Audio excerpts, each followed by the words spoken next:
Est-ce que tu connais Henri Tachant, le chanteur français? Ah, Henri? Henri Tachant. Non? C'est un chanteur français très doué, mais qui n'a jamais été vraiment, qui n'a jamais Reconnu? rencontré le même succès que d'autres, mais que moi j'aime beaucoup, qu'une copine m'a fait découvrir. Et il a écrit un texte en 76 qui s'appelle Ni gauche, ni centre, ni droite. Il Ah, parle de la politique et il écrit ceci, et ça c'est m'a du fait penser Macron, à ça, hein. toi. Mais je crois pas qu'il soit... Il a Enfin bref. écrit: Il n'y a rien qui irrite plus les troupeaux honnêtes que de ne pas pouvoir me mettre d'étiquette. Et alors, je te conseille vraiment d'écouter tout le Ah, bah, texte je parce vais que je pense écouter que ça va ça. vraiment te Oui, c'est parler. ça, ouais. Et moi, en faisant un peu des recherches, j'ai pensé à toi parce que voilà, c'est toujours tu mets un point d'honneur à ne pas te laisser aveugler par l'idéologie, à pas t'enfermer dans des cadres. Et tu l'as écrit dans le texte Anathème C'est ça.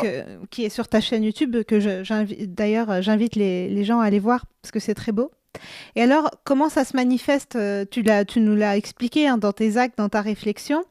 Et est-ce que au-delà, tu penses que c'est accessible au plus grand nombre? Actuellement, avec l'abrutissement des masses, avec, bon, moi je parle de médiocrité, même si c'est peut-être un peu prétentieux, mais est-ce que tu penses qu'actuellement, en tout cas au niveau de la France et peut-être après des sociétés occidentales, même du monde, euh, l'homme, l'être humain, d'une façon générale, est capable et a les outils pour être libre?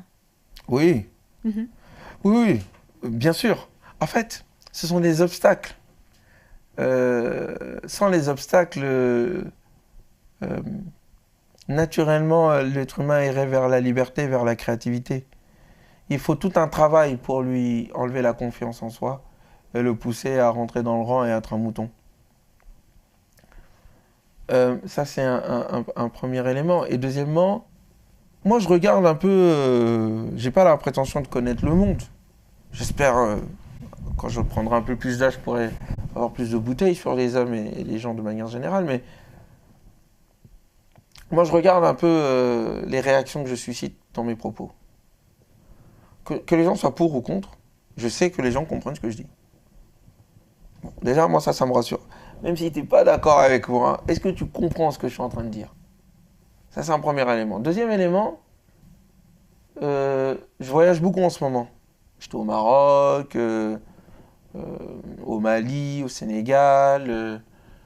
Euh, je vois sur ma page Facebook le nombre les personnes qui m'interpellent. C'est des gens qui sont un peu partout dans le monde. Et le retour que j'ai, c'est que les gens comprennent ce que je dis. Et certains apprécient beaucoup, en tout cas ceux qui me rencontrent dehors apprécient. Pour l'instant, j'ai jamais vu quelqu'un ne m'appréciant pas qui est venu m'interpeller. Et ne m'appréciant pas, je ne te demande pas de venir m'interpeller. Reste dans ton coin, tranquillement, restons, gardons nos distances, on va dire ça comme Restons ça. courtois. Voilà. Mais euh, les gens comprennent et surtout, il y a une envie. Je crois que les gens ont envie d'autre chose, en fait. On est dans un monde où on sent que ce monde est en train de finir, mais il n'arrête pas de ne pas en finir, en fait. Et donc, on aspire à un autre modèle, à une autre vision, à quelque chose de beaucoup plus haut, beaucoup plus profond, à une responsabilisation des gens. Disons que l'avenir du monde, il est entre nos mains à tous, pas entre les mains d'individus qui veulent moutoniser, faire une église musulmane ou autre, ou idéologique. Parce que c'est ce qui est en train de se passer. Et du Coran, c'est ce que je perçois, c'est ce que je ressens. Le message coranique, ça a été de dire qu'il faut lire la création, lire la révélation avec son propre cœur, sa propre raison. Et de ne pas s'en tenir à ce que les anciens disent. Les arguments d'autorité ne sont pas coraniques. C'est paradoxal parce qu'aujourd'hui on a l'impression que c'est le contraire, quoi. Oui, c'est vrai, hein. Mais moi, le Coran, ce qu'il m'a enseigné, et ce qu'il enseigne à tout bout de champ, c'est... Et lorsque tu leur dis, suivez plutôt les arguments descendus de la part de Dieu, ils disent, nous préférons suivre ce que nos ancêtres nous ont enseigné. Et de répondre, et lui de répondre, et quand bien même vos ancêtres sont stupides, et qui connaissent rien. Dans plusieurs passages, il demande d'observer l'univers, de regarder, de comprendre par soi-même les choses. Et le conflit qui va naître à la naissance, avec la création d'Adam et de l'humanité, ben, c'est ça. Les anges et le démon, leur dispute. C'est les uns veulent l'enfermer moralement, en disant que c'est un coupable, Et donc il va pécher, il va semer la corruption sur terre, il va verser le sang et compagnie, et les anges ils choisissent. Il ne peut pas être lieutenant de Dieu sur terre. La responsabilité que tu lui donnes à lui, il n'en est pas digne. Nous sommes dignes, parce que nous sommes moralement purs. Ça fait rappeler certaines religions. La pureté, etc. Le corps humain, le monde est sale, il y a une malédiction. Et puis le démon, son propos, le démon qui vient des anges, qui fait l'ange, fait la bête. Et alors lui, il dira que c'est un incapable. C'est un incapable. Pourquoi? Parce que c'est un bout de terre. Moi, je suis meilleur que lui, je suis le feu. Dans les deux cas, il y a du déterminisme.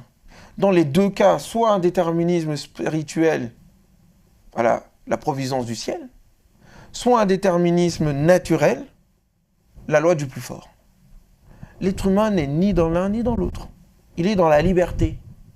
Et sa liberté, il l'assume par la responsabilité que lui donne la connaissance. Dieu lui a enseigné les noms. Il a nommé les choses. Et c'est ce qui fait qu'il est supérieur. Donc, du point de vue coranique, l'homme est capable et non pas coupable. Même s'il fait des fautes, il peut dépasser sa faute. Et pour dépasser sa faute, il faut qu'il fasse des fautes. Parce que sinon, il n'y a pas moyen d'évoluer.